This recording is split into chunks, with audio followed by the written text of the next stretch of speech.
so yeah, I got signed, and then it took a while for me to actually start working because they wanted to do a couple new specs that they were involved with.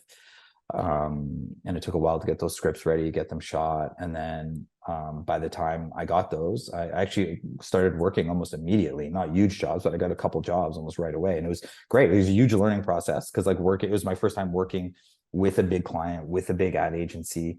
Do you remember the job? Do you remember the client or the product or anything? Yes, it was for Crunch. Nestle was the client, and it Hmm. was for, you remember the blue freezers? They might still exist, the blue freezers in convenience stores where they have all, Oh yeah, yeah, yeah.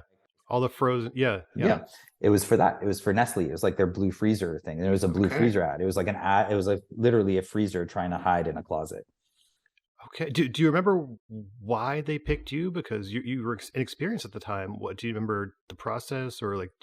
Well, I still Tell. had to pitch. I don't know. Maybe it had to do with the budget and Hmm. stuff like that. And so it was like they were just like looking at young people. I remember I didn't get paid very much, but Okay. but it was still a lot of money to me at the time. You know what I Yeah. mean? Like the check was big to me, but it relative to like like what a regular working director gets, it's peanuts, right? But I was so new, I didn't know the fucking difference, right? I was like, oh, this is amazing, right? Yeah. Like, Well, I mean that's one of those steps like in your career. It's you're working with a brand, you're working with an agency. It's a legitimate thing, you know. It's That's a very significant step. Even if it might have not been the highest budget, it still means a lot.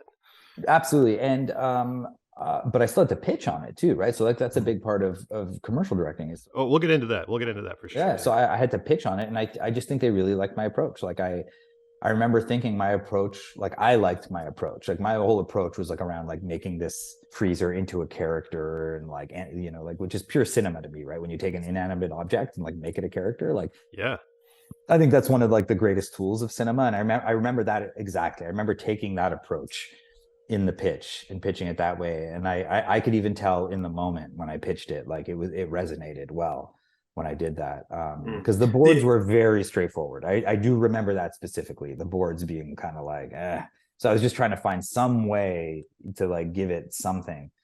Um, and yeah, it was great, but it was great though. Like it was my first time building a set. Like we built the whole set. Like we, was working with like, like all top tier people, man. It was incredible. It was my first time doing that, and I loved it. I remember walking on the set, and like I remember they thought I was a PA, stuff like that. Like walking into the studio and stuff like that. No joke, they thought I was a PA, and it was like pretty hilarious until yeah. then the line producer was like, "Okay, Charles, come over here," and then that's when people were like, "Oh shit, fuck." Like, so it was pretty funny.